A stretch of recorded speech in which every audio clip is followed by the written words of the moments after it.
धर्मनगर जेलनि खारि थांनाय आसामी रहिम आलीनो तांसल पुलिस रिमान्ड पाइमानि यागल तेइसा केरं नगति साजाखा पाइथागो जेल कास्टडिनि दागि मुंरोखा दरबार नग धर्मनगर जेलनि खारि थांनाय आसामी रंनो ताबुक सकजराति खरक तमनो रमखा पुलिस आबोनि बिसिङो खरकसा तंमनि रहिम आली मुंगे ओ आसामी तांसल सालतमनि पुलिस रिमान्ड पाइमानि यागल तेवाइसा हाइनहाइ दरबार नगति साजाकमनि यागल जेल कास्टडिनि दागि मुंरोखा दरबार नग yang dekhaksa phasi hingkai sab jelni tongkhosangna tei kasajak dal bidal songmung apati mungna rugino khorokdokno suspend khlaijaka hini shaka lawyer Biswajit Das এই বিষয়ে সবাই অবগত আছেন যে গত দুর্গাপুজোর নবমীর দিন ভোরবেলা ধর্মনগর সাব জেল থেকে 6 জন আসামি পলায়ন করেছিল। এরা অন্য একটা কেসের সাথে যুক্ত ছিল।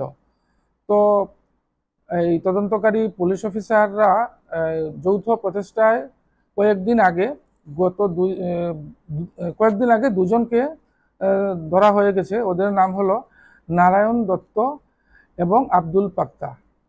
তো পরবর্তী পর্যায়ে আরেকজন ধরা পড়েছে সেই পলাতক আসামির মধ্যে একজন, তার নাম হলো মোহাম্মদ রহিম আলী এলিয়াস ওলই এলিয়াস কলই, এবং ওনার সাথে আরেকজনকেও পুলিশ অ্যারেস্ট করেছেন, তার নাম হলো মোহাম্মদ হানু মিয়া। এদের এগেনস্টে পুলিশ অনেকগুলি ভারতীয় ন্যায় সংহিতার সেকশন জুড়ে দিয়েছেন এবং আজকে সেই রহিম আলী এবং হানু মিয়াকে আদালতে তোলা হয়েছিল এবং এই তোলার পরে বেল হিয়ারিং হয়। হিয়ারিংয়ের পরে রহিম আলী এবং সেই হানু মিয়া বেল রিজেক্ট হয় এবং আদালত তাকে জেল হাজতে পাঠিয়ে দেন। নেক্সট ডেট হয়েছে কেসটার 16/10/2025। ওই ডেটেই আরও যে দুজন পূর্বে ধরা হয়েছিল তাদেরকেও এই কোর্টে তোলা হবে।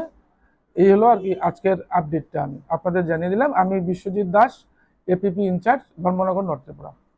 আরো 3 দিনের কি রিমান্ড দেওয়া হয়েছে নাকি জেসিতে পাঠানো? না, জেসিতে পাঠানো হয়েছে এবং পরবর্তী সময় যদি প্রয়োজন পড়ে, যদি পুলিশ পার্সোনেলরা রিমান্ড চান তবে দেওয়া হতে পারে। ব্যুরো রিপোর্ট চিনি খরাং।